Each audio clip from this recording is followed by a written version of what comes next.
So, good evening. Welcome to the 2026 Image Awards. I'm just getting a handle of the clicker. But good evening. I'm Christine Pace. I'm the Educational Outreach Coordinator here, not here, at the Koch Institute. As you may have noticed, we're doing things a little differently this year due to unfortunate flooding situation at the Koch. But in Kendall Square, it's nice. We are very fortunate to have great collaborators and showcase our connections that we share as a community.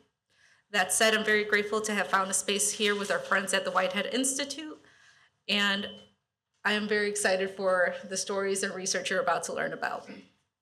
When I think of the life science research that we do, in particular in MIT, I think of each individual who has come across a problem and has had the courage to think of a solution. It is natural to be afraid of the unknown, but fear is a reaction, and courage is a decision. So without further delay, let us be inspired by the courageousness of our presenters tonight and their quest into the unknown. From a busted pipe at the Koch Institute to a stream of consciousness, our first presenter will help us get this night flowing along. Please welcome Giovanni De Nola.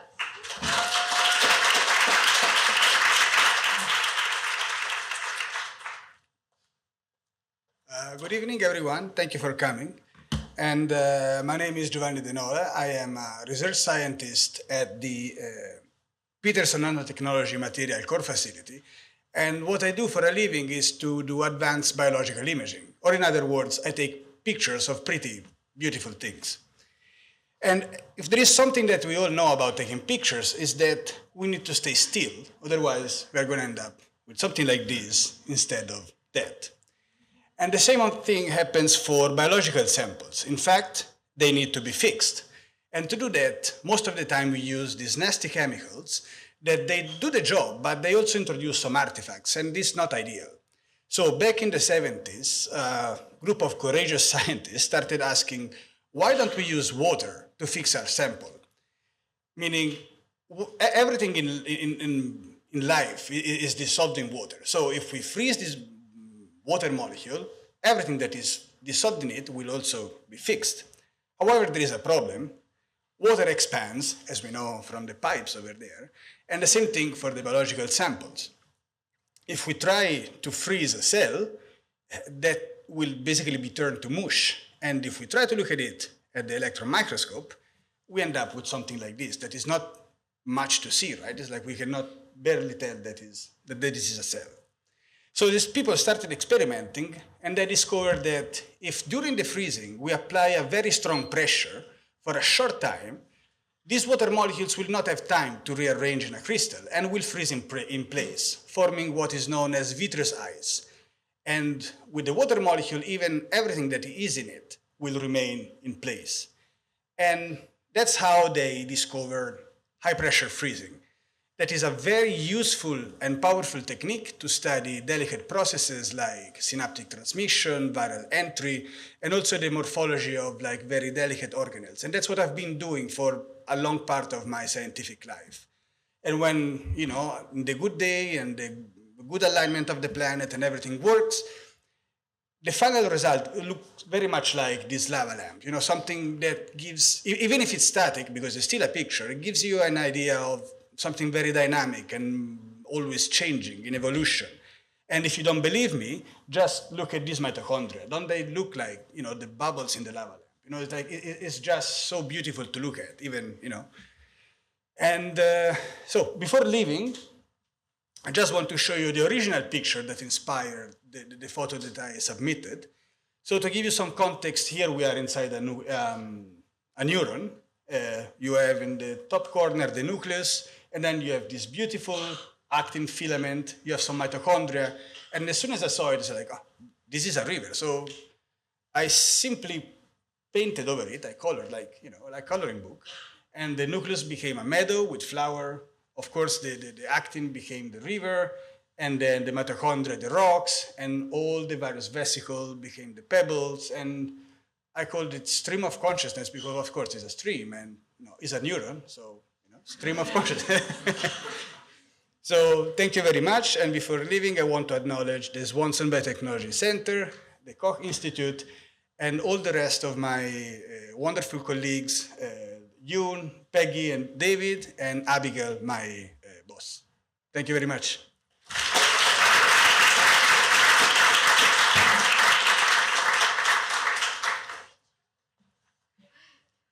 Thank you so much, Gio. We are lucky to be able to celebrate this starry night with our next presenter, Huayo Peng, who will talk more about how we can help have more lives shine brightly.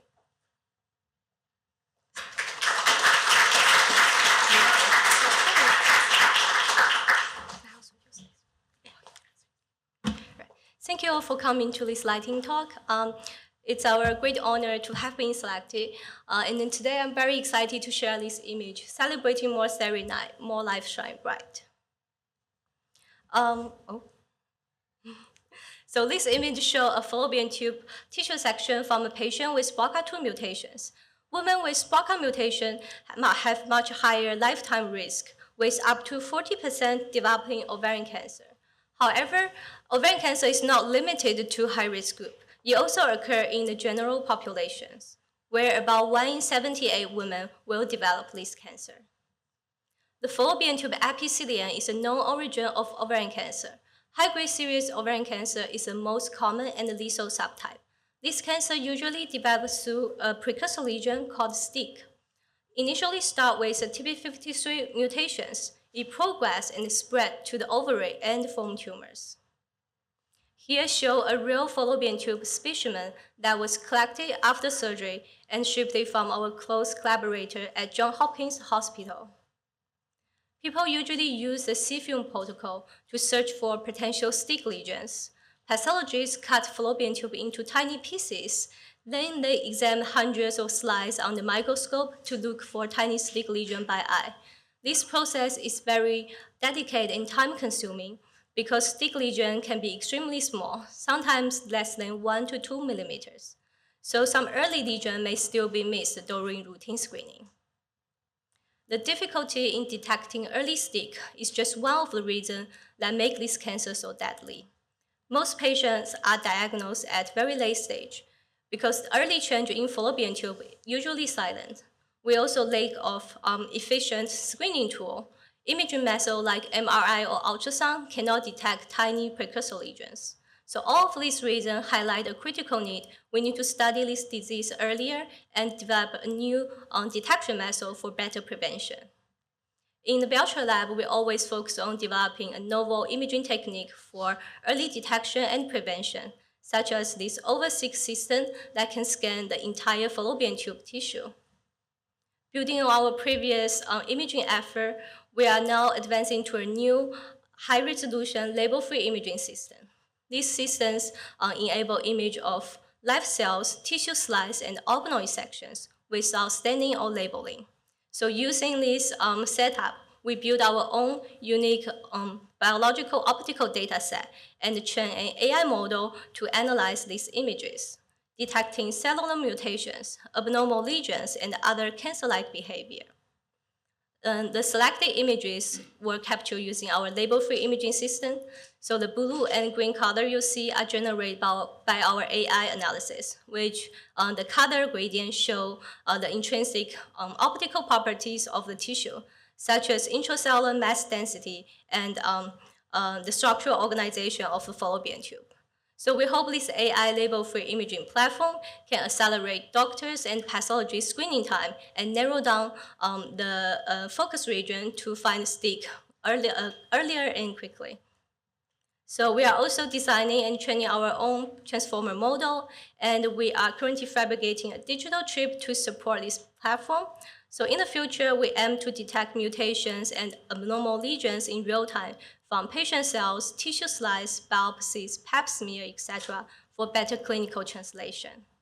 So our model now can achieve an average accuracy of 95% in mutation detections, and we are continuously refining and expanding it to include more mutations, additional cancer type, and more sample types. So beyond the real-time mutation and lesion detection, we are also developing an AI level-free imaging platform to detect and predict drug response, which could help with personalized cancer therapy and also decision-making. So we hope to use this platform to predict the potential drug responder in a faster timeline. So coming back to these images, we named it Celebrating More Starry Night, More Life Shine Bright, inspired by Van Gogh's beautiful Starry Night. So we are seeking the potential solution for early cancer detection and preventions. Using the AI label-free imaging platform, we aim to detect mutation-specific changes and abnormal precancer lesions on the patient tissue slice like this. So we hope to bring more starry night, helping more patients' lives shine brightly in their own sky. In the end, I would like to thank all our patients and sample donors, as well as Gray Foundation for their support to make this project possible and meaningful. I also like to thank KI Image Award Committee for their selecting our work. And I also deeply grateful to my advisor Angie, the Belcher Lab members, my Europs, and all our collaborators whose continuous effort to make this project moving forward. Thank you all for listening.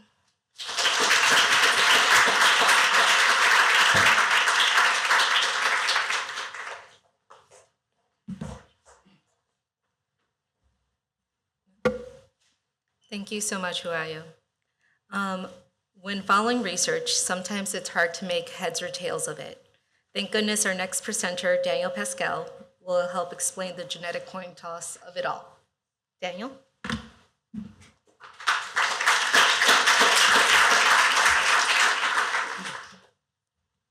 Thank you for the introduction, Christine, and thank you all for being here tonight.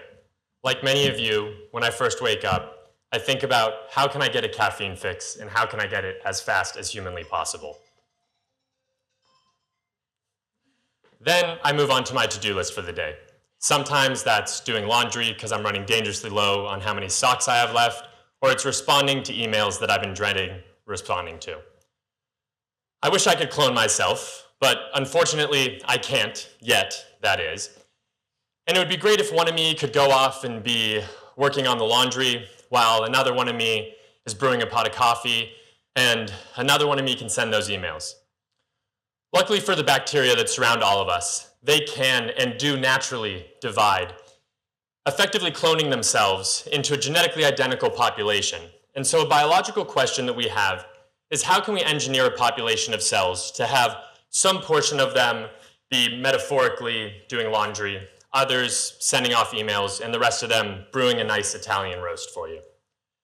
Before getting to 3 chores or 3 different tasks, despite how ambitious we are here at MIT, we started with 2. And you can see that represented in the image behind me, where these green states and these green E. coli cells that are in these colonies and these pink E. coli cells both started off as genetically identical, but underwent this differentiation, or a genetic coin toss to flip between these 2 different states.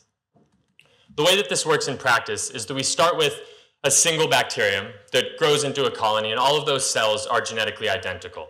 No one is different than the other. Then with some environmental signal or input, it activates this genetic coin toss, this flip between 2 different states that they end up permanently locked into that results in that mixed population that you see at the bottom. And so the way that this works in practice at the DNA level starts off with these enzymes or these proteins called recombinases that are activated under some input signal. Below that, you can see the DNA, the schematic there, that shows 2 genes, RFP and GFP, or red fluorescent protein or green fluorescent protein. And the way that these recombinases work is they're able to bind sections of DNA and rearrange them. They can flip things around, or they can delete out sequences altogether. And so we've designed this sequence of DNA specifically to be able to have this recombinase bind at 2 different sites, and depending where it binds, we have 2 different outcomes. And because we've designed this sequence to be equally attractive in both places to this recombinase, in half of these cells, you end up with them in state A, that pink state that you see, and the other half end up in state B, or this green state. And the way that this all works is that it's mutually exclusive, each one of these events. So in any individual cell, it's only going into state A or state B, and then it's stuck there forever. But at the population level, you end up with this heterogeneous mixed group where 50% of the cells are in one state and the other half are in the other. And so what this looks like in practice following a time lapse, starting with a single cell and then growing into a colony and then differentiating, is this that you see there that's a time lapse over 4 hours. And so the way that this works, you can see faintly there, a couple of the cells that are all identical, they haven't started fluorescing, there's no color yet. But then as time goes on, you end up with them in this final state that is divided and differentiated into these different colors. And this is the inspiration for the image that we submitted, which you can see here is a time lapse of 45-minute, 30-minute increments of 25 different sections from this time lapse, starting at the top left corner from that very first moment that we could detect any color. And each one of these were taken 30 minutes apart over 12 and a half hours overnight. And while we love pretty pictures, which is why we've all gathered here today to celebrate those, we are interested in actually assigning chores to these bacteria and getting them to do different tasks for us. And we haven't quite gotten to brewing Italian roast with bacteria yet, but we have thought about ways that we can divide labor and have a synergistic effect whereby bacteria are engineered to fix nitrogen, for example, to improve crop yield, or in tumors, being able to go after different tumors in vivo, where some population of the cells produces cytokines and the rest present nanobodies. We can think about this in the gut, where engineered probiotics produce antibiotics that are able to target specific pathogens while leaving the native gut microbiome intact. And so these are just a few of the applications of two states that we've come up with, and we're actively pursuing some of them in lab right now. But if you're wondering how 3 would work, you can come and grab me after all the talks, and I'd be happy to show you how we've not only made 3 states work, but also 4 in practice. And with that, I want to thank all of the institutes and sources at MIT that have made all of this work possible, and our funding sources, the entire Voight Lab, my PI, Chris, and then a huge shout out to Olivia Rando and Arash Farhadi, who made this work possible and were alongside me, engineering these strains, designing them, building them, and collecting the images that you've seen today. Thank you so much.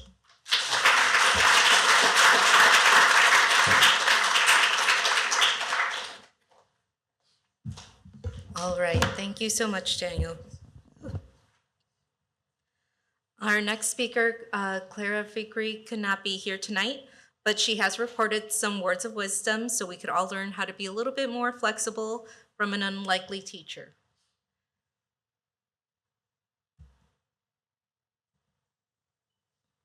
Hello, my name is Clara, and I'm a graduate student in Daniel Love's lab, and I'm really excited to be able to talk to you a bit more about this beautiful fungus that you see in this image, Arbicidium pullulans.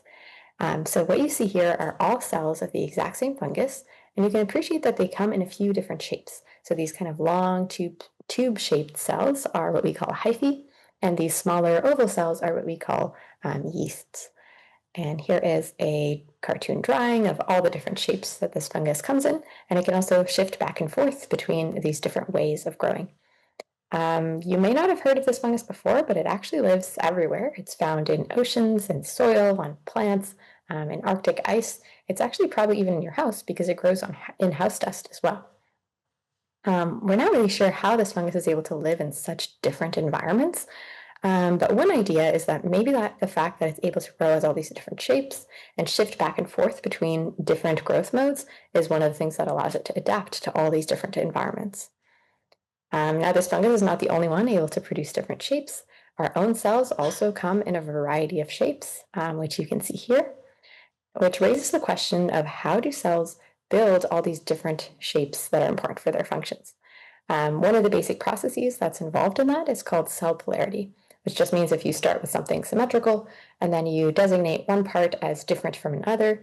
So you could say, for example, in this intestinal cell, the cell had to designate this is going to be the top of the cell where it's going to build these ciliated structures, and the other side is going to be the bottom of the cell. You can also think of a developing embryo that first starts out as one single cell and needs to designate one part as what's going to become the future head, another part is where the feet are going to go, and so on. And so cell polarity is very important for biology, and a lot of what we know actually comes from the model organism, this Baker's yeast Saccharomyces cerevisiae. You can see here a diagram of this yeast growing over time, going through mitosis and producing a new daughter cell. And in red, you can see what's called a polarity site, which is made up of these polarity proteins, which do all this stuff behind the scenes to direct the cell's machinery to start growing this new cell in this one specific location. And then the new nucleus after mitosis is able to be delivered to that new cell. And it turns out cells have all these mechanisms of making sure that they have this one polarity site in this case because they're only ever producing one new cell. And if you have multiple polarity sites that show up, they'll compete for the same resources of polarity proteins, and only one wins, and so you only ever get one cell. And then we started hearing about this other fungus, Arbicidium pullulans, which can make one new cell, or 2, or 3, or 15, this whole variable range of new daughter cells, all in one single cell cycle, one mitosis. And hopefully you can appreciate here also in red, we got the nuclei, so they do have multiple copies of DNA to give out. But this kind of challenged our basic understanding of how polarity works, and uncovered all these new questions, like how do cells decide how many new daughter cells to produce? How do they make sure that every one of them gets a nucleus and mitochondria and everything else that they need? And how do they deliver resources across all these different geometries? I also told you this is not the only way this organism grows. It also shifts back and forth between different modes. So here are some yeast cells that are starting to build these hyphal structures. You can see in black this polarity site. And to create a hypha, they have to remain polarized for a lot longer and grow these kind of longer structures, which if you let them grow for longer, you end up with these beautiful networks. And then once you have a hypha, you can also shift back to growing in yeast shape. So here's some videos of parts of hyphae that are now giving birth to yeast cells, which can then go back as to growing in yeast mode. And the other cool thing about polarity is that a lot of these core polarity proteins are actually conserved in plants and fungi and animals. And so what we learn here might have applications for more broad cell biology and our understanding of how cells organize themselves, orient themselves, and build all these different cool shapes. With that, I would like to acknowledge my advisor, Daniel Lev, as well as members of the Lev Lab and our funding sources.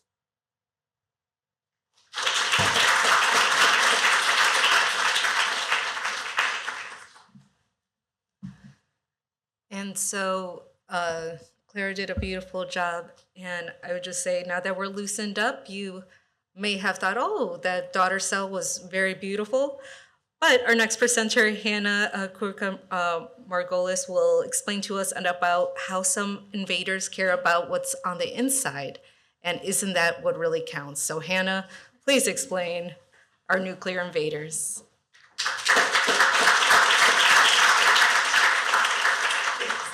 Is there a way to actually make it a little bit darker up front? I will. I don't know how hard that is. It might be okay. I think the panel is there. If it's not simple, we can not worry about it. Oh, perfect. Oh, is that too dark? Is that okay? Are people okay? Okay, great. Cool. Thank you. Great. Hi, everyone. My name is Hannah. I'm a graduate student in the Lamison Lab at MIT in the bio department. I'd like to thank the organizers so much for inviting me to get to share my work with you all, and thank you all very much for being here. Our lab studies a tick-transmitted bacterial pathogen. These are going to be transmitted normally between ticks and small mammals in the environment, but they can be passed on to people. And all of you are living in New England, so I'm sure you're very familiar with this specific example. This is Borrelia. It's the causative agent of Lyme disease.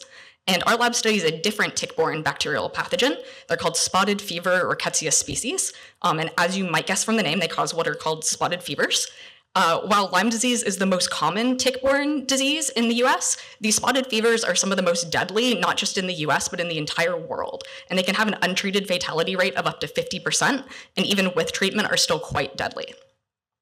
And if you haven't heard of them yet, that might change because the tick vector that carries these bacteria is moving northward due to climate change. And within the past few years, these bacteria have been isolated from ticks as far north as New Hampshire and Connecticut. So what actually happens to you if you are bitten by a tick that has these bacteria?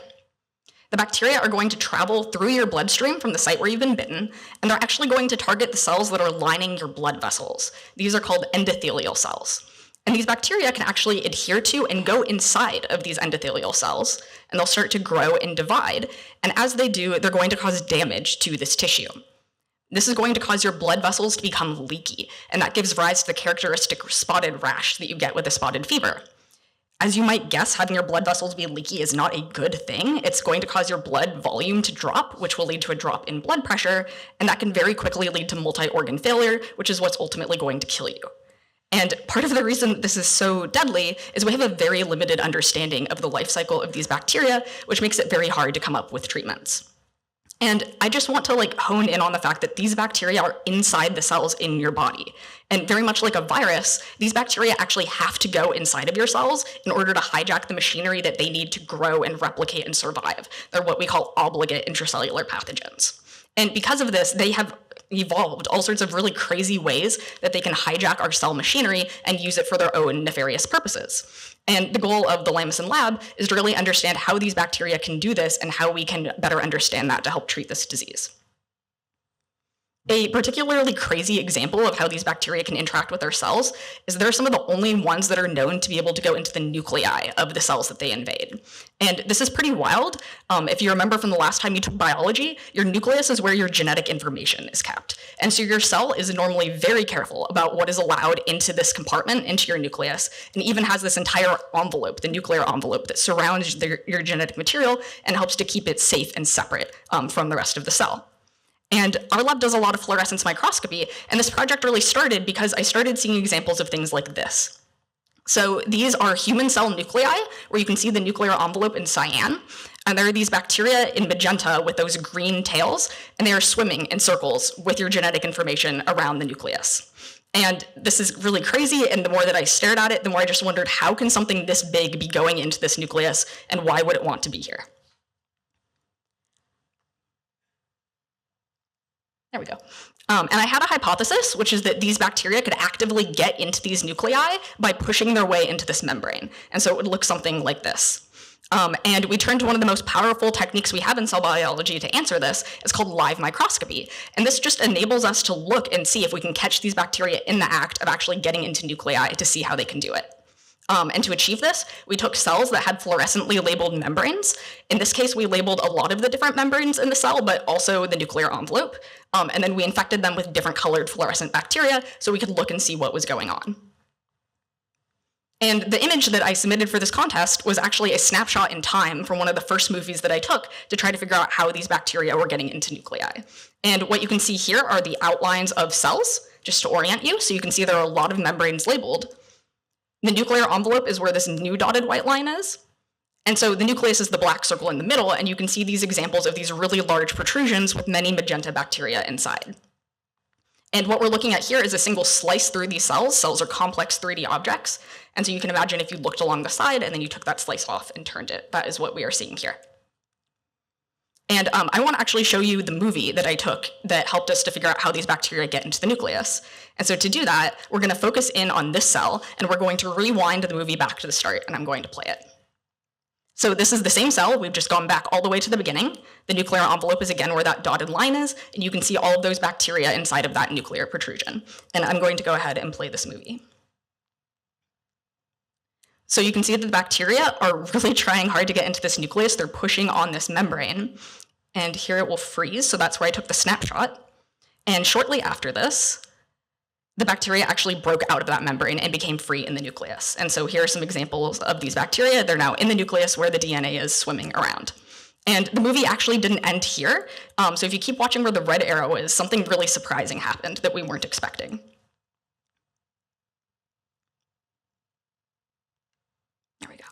So now what you're seeing is these bacteria are actually leaving the nucleus. They just got in and they turned right around and they started pushing their way back out, back to the cytoplasm.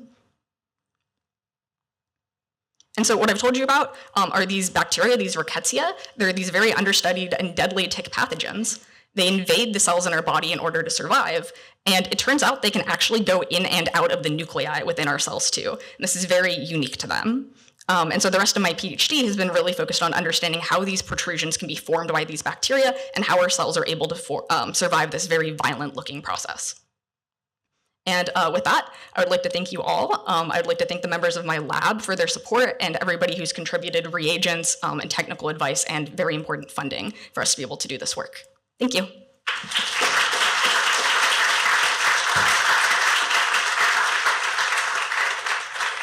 See, I told you you'd have to be courageous. Thank you for almost a scary movie, and I like the lighting. With that, from nucleus to neurons, Siliqui will explain how, in the end, every cell's just looking for that connection.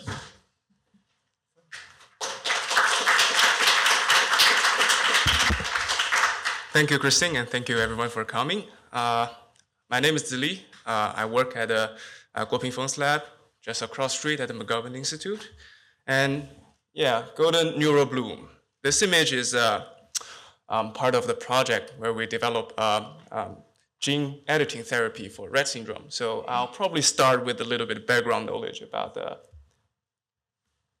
Rett syndrome. So Rett syndrome is a severe neurodevelopmental disorder, meaning it happened in the brain and in the development. It's caused by mutations in the X-linked MECP2 gene. These mutations make the MECP2 protein either malfunctioning or non-functional. And because MECP2 is on the X chromosome, Rett syndrome predominantly affects females. And for biology experts who want the technical details, the patients are usually heterozygous for this mutation. And if we take a deeper look or a closer look at its genetics, 70% of these cases are C2T single nucleotide mutations. I know it's a jargon here, but to better visualize what I mean by a single nucleotide mutation, we can think about it like letters in a word, in a sentence. So DNA is written in letters, A, G, C, T's, and genes are like instructions written in their language. And I'll give some examples about, related to if one letter changes, what might happen to the meaning of the word. So the first example I can give here is we look at this sentence: I like the gray T-shirt, and then if we change only one letter, I like the gray T-shirt, basically the same meaning, except it's a little bit more British. This is in biology we call this silent mutation. So you change a letter, but it doesn't change too much. And then here's the second example. I got hit by a car, which is something I don't want. And if you change a letter, R to T, I got hit by a cat. Then you change some scary accident to something cute. And this is also one letter change, but you completely change the meaning of the sentence. This is what we call a missense mutation. And then there's a third situation in biology when you create a stop. If you change the step to stop, please stop, then the whole sentence just ends there. In biology, this is called a nonsense mutation, and the technical word is a premature stop codon. And Rett syndrome is related to the latter two situations. Missense mutations and nonsense mutations on the MECP2 gene causes the Rett syndrome. And so if we know that Rett syndrome is caused by only a single letter change, an obvious question that we can ask is, can we just simply fix that particular letter back to its correct state, so that it's like fixing a typo in a word, in a sentence, so everything will be fine. And this is actually what scientists are developing right now. There's a technique called base editing and a tool called base editor, which allow us to change only one DNA letter back to the correct one. And referring back to this example, I got hit by a cat, it's changed back to I got hit by a car. But there's an important caution here. In this example, we only want to change the T in cat to R in car. This is what we want. This is called on-target editing. But maybe somewhere else in the paragraph or in the article, you did another T to R, which you changed the time is tight to the time is right. This is what we call off-target editing, which is something we don't want. So an important focus is trying to develop tools that are more on the on-target editing, but minimize the off-target editing. And for this purpose, we need a platform to look at where does this happen and how much does it happen, or does it actually happen. So Rett syndrome primarily affects neurons in the brain. So we need a system that is at least related to the brain. This is best we can have human neurons. And there's a little bit of technical details there, but we start from a cell state called iPSC, and then we step by step induce it to neurons, which we named it induced neurons. And in this state, we introduce our base editor and incubate for a while. Then we get our this state. And then we can use sequencing technologies to basically read out the whole, I guess, referring back to the analogy, read out the whole article to see if it changes any other words in other unwanted places. And this image is actually from this state when we incubate it with our base editor. So here, the golden color, really beautiful, is the map2, which shows you where the mature neurons are, our induced mature neurons are. And then the red is related to the last talk, so it's cell nucleus. It's has two importance here. It's where the DNA is at, and it's also where MECP2 protein is located. And the cyan color is our base editor expression. With that, I would like to thank the team. I think the whole team is here.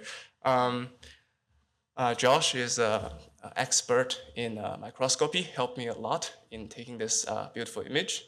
Shinjie is my mentor, actually the one in charge in this whole project. And Steven and our PI Guoping. And I would like to thank the funding sources as well from RSRT, Simons Foundation, Liangtan Collective. And yeah, that's it. Thank you.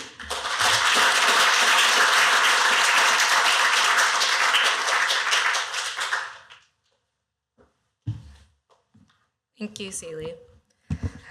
Up next, Erica Wang and Xin Yang's image will show us that not everything that glitters is gold, but that doesn't mean it's not valuable.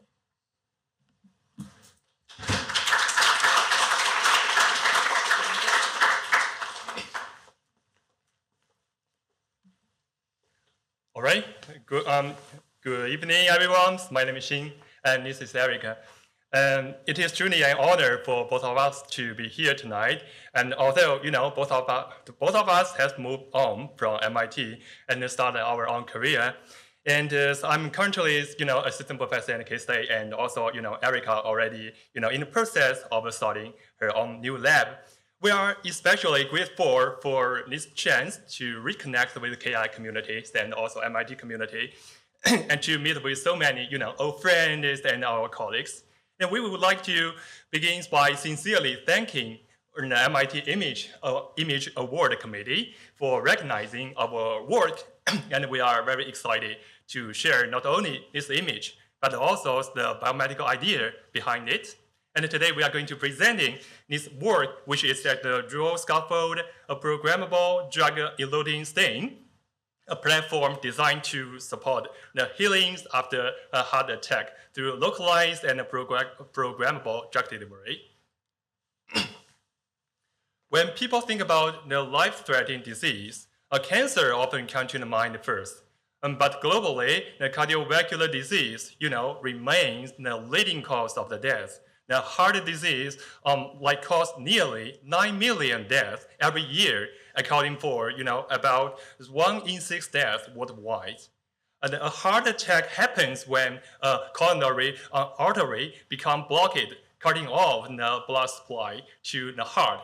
In the United States, this occurred about every 40 seconds, and even when we successfully reopen this artery, many patients still go on to develop heart failures because the injured heart tissue cannot fully recover. One of the most common treatments for heart attack is the coronary stain, a small mesh tube that can reopen the blockage and then restore the blood flow. And during this process, a catheter carries a collapsed stain to the site of the blockage where a balloon is bent against the vessel wall. Stains are actually highly effective at the fixing of the blockage, but they do not address the biological damage. And that will continue to unfold the heart after blood flow is restored. This is actually the gap we are going to address with this idea.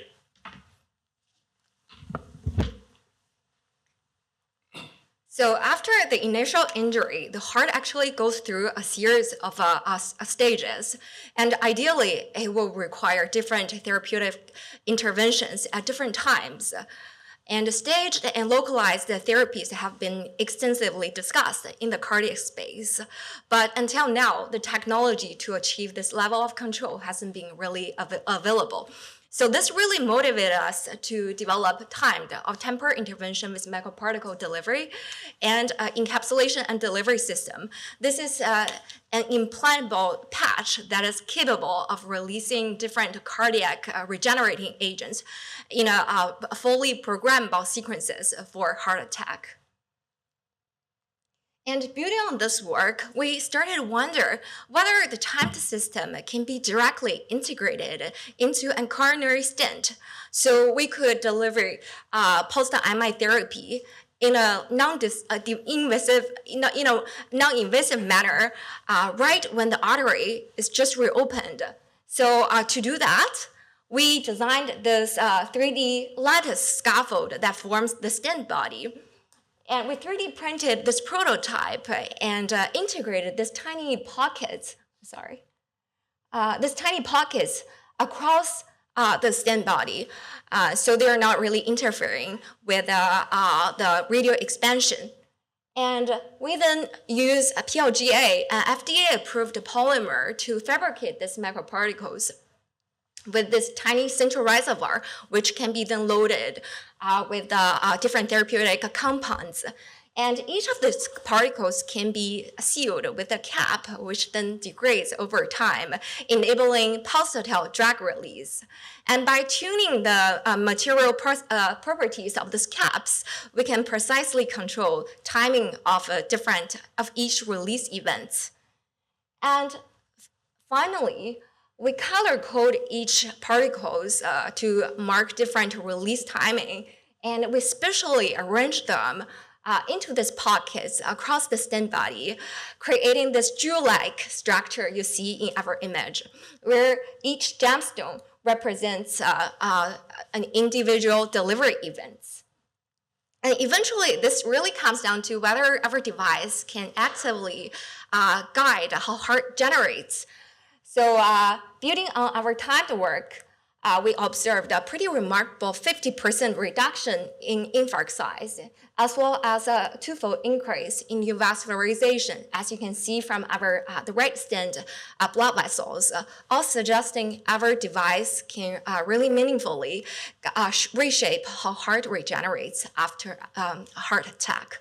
And the same therapeutic program can be directly encoded into our stent technology.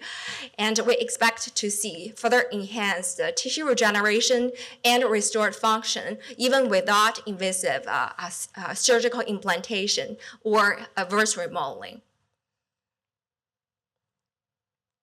So as a quick summary, in this image, we present a proof of concept prototype of a specially arranged phase-specific drug delivery stents, which moves beyond the conventional drug-eluting stents, which typically deliver one drug in a burst.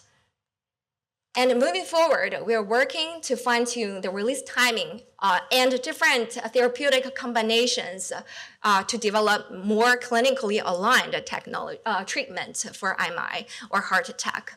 And we're also exploring a scalable fabrication process, such as direct printing on metal, such as nitro, which is a clinical used flexible and self-expanding material. And ultimately, our goal is to translate this technology into clinically deployable method and transforming stent from a passive implant into an active therapeutic platform.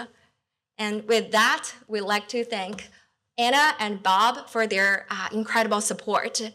And our collaborator, Dr. Koch from Columbia University, who spent some time visiting the Langer Lab last year. This work really grew out of a wonderful collaboration.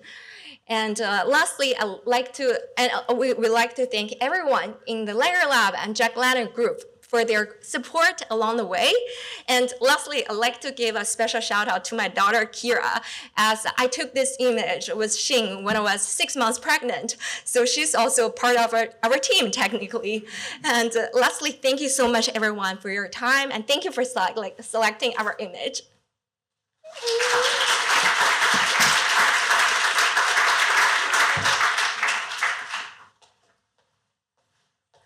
I love this image because it reminds me, like, most people think jewelry will win your heart, but you could think of jewelry in your heart now.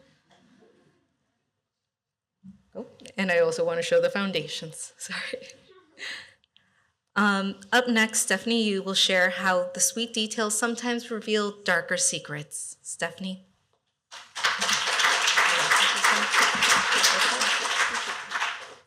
Hi everyone, I'm Stephanie.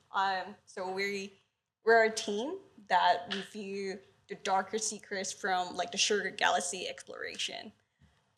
So our project focuses on follicular lymphoma, which is like a very slow-growing cancer that starts in the follicles and like the lymph nodes. So it is like the place where our body reacts and fights for against infection. So the lymph node follicles are clusters of like white blood cells or B cells that are located in each of these lymph nodes. So on the right, it is showing the lymphatic systems of the body and also showing where the lymph nodes are located. So basically, it means that like follicular lymphoma could happen in any of these places. So it's like affecting the entire body. So treatment is available for follicular lymphoma. However, some of the patients like experience like relapse or like they're non-responsive to the treatment. And even worse, some of them will develop like into a more aggressive like lymphoma, leading to a poorer prognosis. And there have been like multiple studies on follicular lymphoma, but then one of which is kind of like identifying an unusual glycan, which is like a sugar complex structure on like the B cell surface. So glycans are complex sugar molecules that is attached on the proteins on the cell surface. So it's kind of like these kind of like hairy looking structure on the diagram on the right. And so they help the cell communication and also regulate immune responses. So in follicular lymphoma, the abnormal glycans that was found is actually supported the continuous activation signal that then leads to uncontrolled proliferation of these B cells and then contributing to follicular lymphoma. So in this project, we aim to visualize these sugar directly on the tissue samples from the patient and then identify how the change in the patterns and also understand how these would affect immune responses and also the development of follicular lymphoma. So we're a team that combines like people from labs at MIT, BIDMC, and URMC, and then we together develop a novel imaging platform that can detect both glycans and proteins at the same time, that we named it as glycoscope. So we started with like a tissue that is like directly extracted from the patient, and then we use these kind of like oligos, which are like DNA fragments, to barcode antibody, which are like protein sensors, and then the lectin, which are like the glycan sensor. And then we stain it on the tissue. And then we put it onto the imaging machine, and then with like iterative cycles of like imaging, we'll be ending with like 50 to 60 proteins and glycans targets that is present on these tissue. So this is like the image that we got from using glycoscope. And you can see that these are, each of the circles are showing the follicles from patients that is like non-cancerous, like they're healthy, compared to like follicular lymphoma patients. So you can already see like very drastic differences on how they look on this image. And when we try to zoom in, so you can see that like the healthy follicles, the green are actually showing the sugar that is of interest. It is like showing a very like a round, like an organized structure appearing as like a ring-like structure that is like surrounding the red, which is like the follicle center. But then when we look at like the follicular lymphoma, it's like everything changes.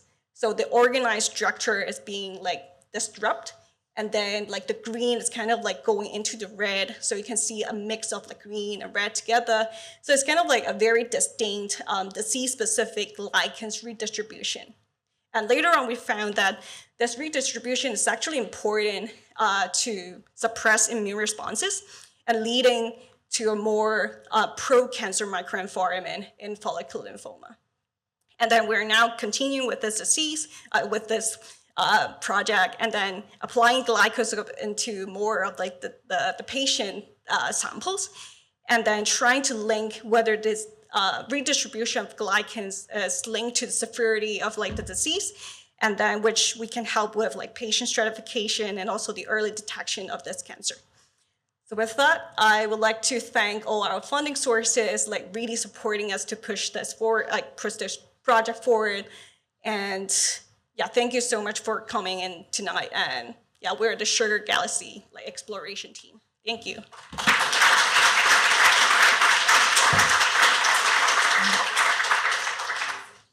Thank you so much, Stephanie. Communication is important in all relationships, so even within the body itself, so people don't get nervous. Our next presenter, Songjin Kim, will explain it all with his piece, Neural Control of Female Reproduction.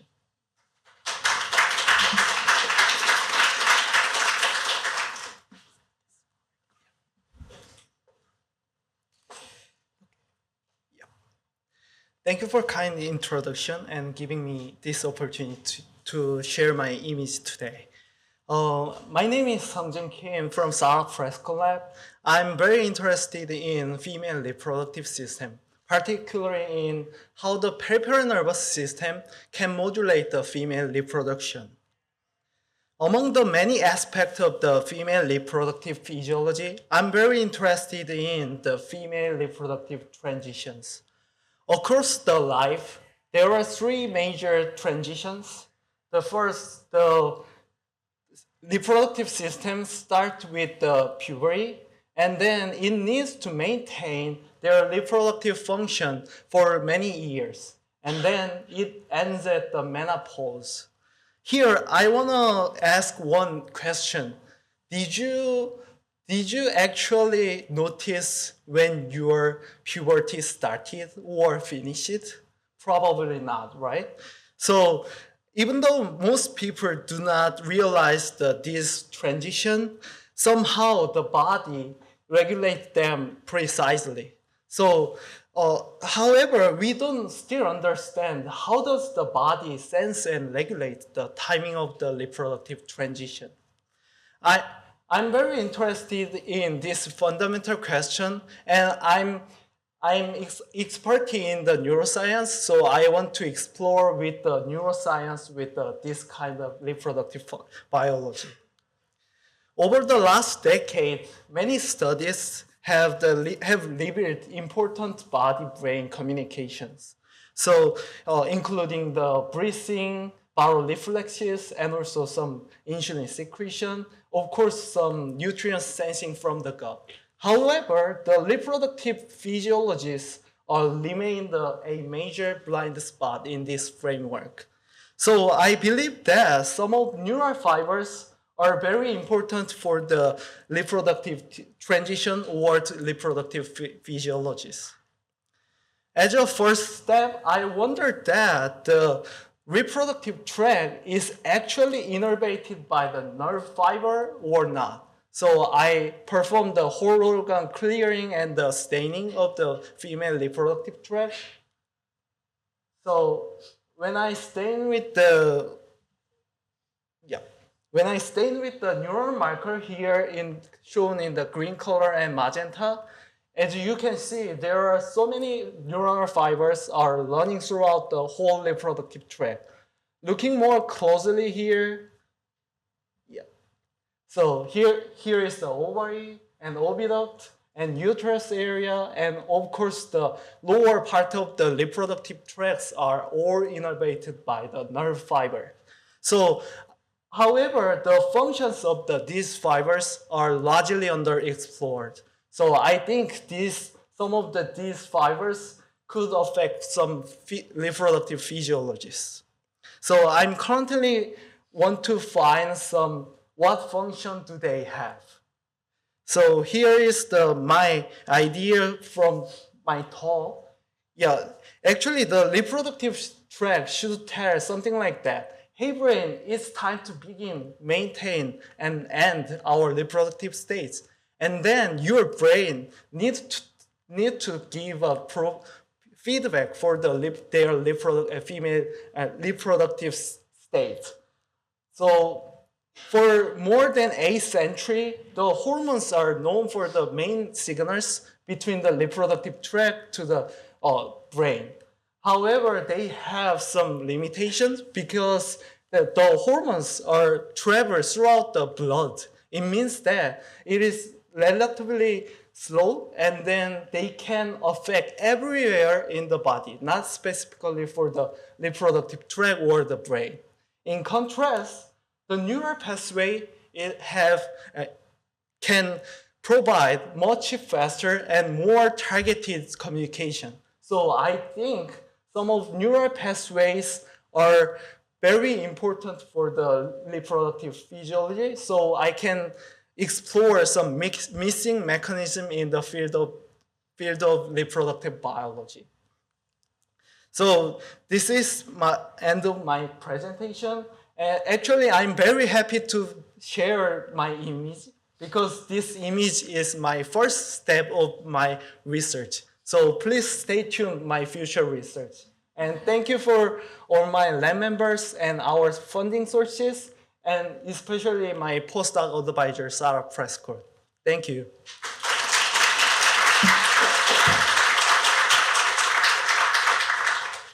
Thank you so much, Sungjin. It's just a reminder, we need to talk is scary, whether it's coming from your partner or whether it's coming from your reproductive tract. Probably if reproductive tract is scarier of the two. Our final presenter, Sanika Kohli, shows us how courage is a decision by bravely trying to repair the lost connections in her work. Sanika.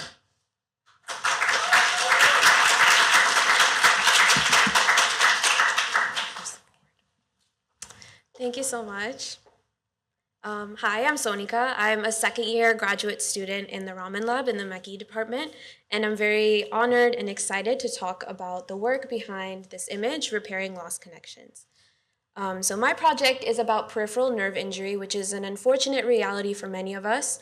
20 million Americans currently have peripheral nerve injuries, and only about half of these patients that have these very severe injuries recover satisfactory function.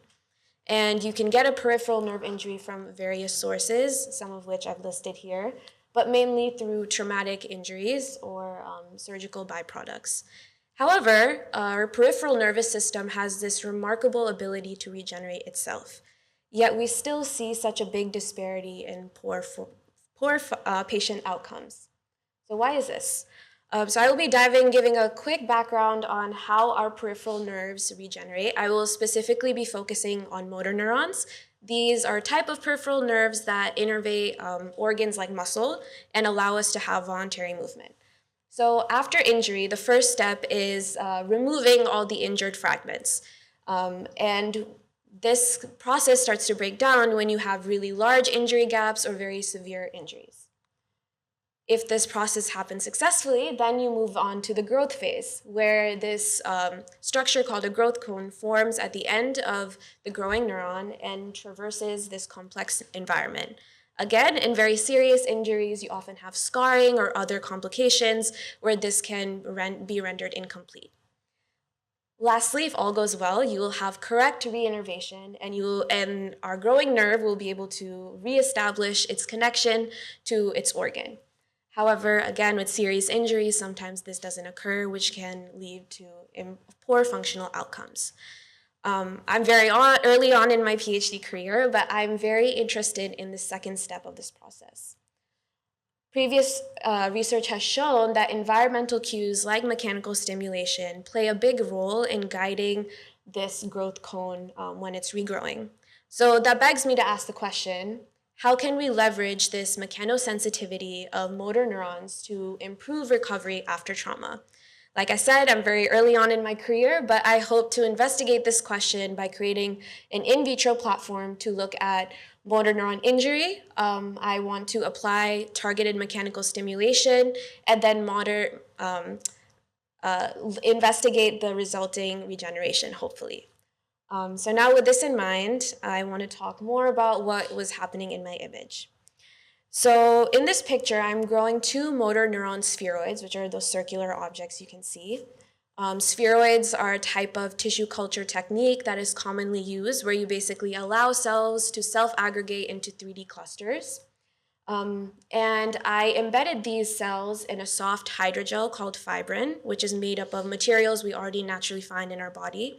And the advantage of using this 3D system with these soft hydrogels is that it creates an ideal microenvironment for cells to grow and interact with each other. So in this picture, you can see that the two motor neurons are on each side, and then in the middle, you have these thin extensions called neurites where they're connecting each other. So this is very much like we would see in our body. Neurons create diverse and dense networks with each other.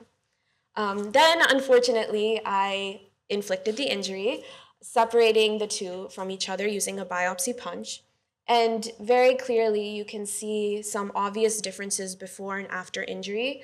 The most obvious one being those neurites that are originally connecting the motor neuron spheroids are now a lot dimmer, and other structures of the organoid have been deformed or moved around. So it very clearly had an impact on the cells. I was very interested to see what this interface looks like in a closer view. So at this point, I'm imaging in 10x, and these are live cells. So I let the cells rest for a day, and then I fixed and stained them to look at this interface at a high resolution. And that's where I got this image from. And essentially, what's very interesting is all the pink and orange in this picture are neural markers, and the white dots are nuclei. And you can see that there's a lot of detail that we were missing in the live images. At the interface, you can see this very complex behavior where clearly the injury had an impact. You see very bidirectional growth, but they're not completely disconnected from each other. You could see that even after one day, they're very thin neurites slowly but surely crossing this gap and reaching out back to its counterpart, which is very encouraging. So like I said, this is very preliminary work, but this 3D culture model is very encouraging for me because it shows me that I can use this platform to then introduce stimulation to monitor how motor neurons will recover after injury, knowing that this sort of platform and injury approach is not completely fatal to my cells. And I would just like to acknowledge my amazing lab, especially Angel, who is a co-author on this work. He's not only helped me take this picture, but has literally helped me and taught me how to grow these cells, take care of these cells, and image these cells. So quite literally would not be possible without Angel. My amazing lab and advisor and all of our funding sources. And I would also like to give a quick shout out to my parents. Seeing my mom recover from a very traumatic injury and seeing my dad look tirelessly for different ways to improve recovery after injury is the reason why I'm doing this, and I'm constantly inspired by that. Thank you all so much.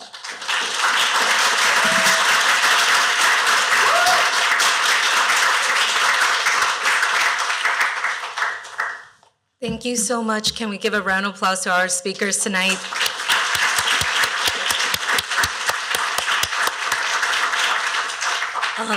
To our presenters, thank you so much for taking the time to share with us the research behind your images. I do want to say for everyone who's here tonight, if you enjoy the images, you have an opportunity to vote for your favorite image of the night. I know there might be some biases. We can't tell who's voting, so do it at your own will. We have our QR codes here. In a moment, we're going to get an opportunity to go across the street to do the unveiling. We're going to go just straight over the Vassar Street entrance. We will be doing the unveiling one by one. Our presenters will receive an award and a prize for the puzzle of their image. We do encourage snacks and food, so please stay with us. And thank you so much for participating and making this night special. Again, one more round of applause for our presenters.